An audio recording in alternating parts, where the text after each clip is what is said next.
Hello everyone, welcome back to Tim with Tomes and Tales. I'm Tim, author of Haunting, a short ghost story, and the hardboiled detective novel Baltimore City. Today on the channel, I'm reviewing The Moving Finger, a Miss Marple mystery by Agatha Christie. After a motorcycle accident, Jerry Burton is ordered to the countryside to recuperate. Under the watchful eye of his sister Joanna, he and her rent out a little place in Limstock, where they can relax and take an interest in the local gossip.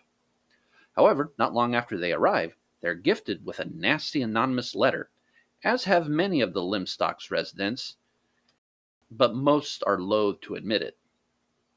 When one of these letters drives a woman to a desperate act, finding the author of these anonymous accusations becomes vital for the town, to the point they're willing to entertain the ideas of a little old lady from St. Mary Mead. I was a tad disappointed with The Moving Finger, though. It had a decent enough plot for a Christie novel, and most of the characters were well done and varied. However, Miss Marple doesn't show up until late in the book, but when she does play along wonderfully with our story. It was the underlying attitudes and social norms that bothered me. I've read many Agatha Christie novels with old-fashioned ideas, but none have rubbed me so wrong as The Moving Finger. Jerry had a very condescending attitude towards the women around him.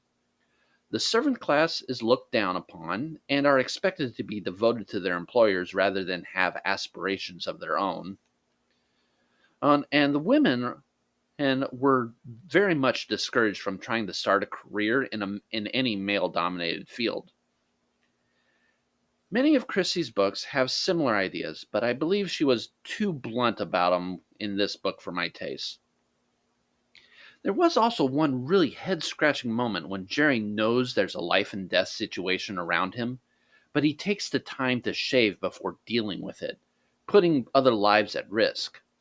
Now, I'm all for personal hygiene, but I thought Christie put an over-importance on it, considering the situation.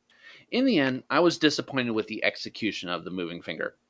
Still, if you can get past these old-fashioned attitudes, which I admit were probably common for someone with Agatha Christie's background, there is a decent plot in the book. You could try it out, see what you think. You might have a different take on it than I did. Anyway, thank you for joining me on my review today. Please remember to hit like and subscribe if you want to help out the channel, or check out some of my own material. I'll leave links to them below. Stay safe, everyone, and happy reading.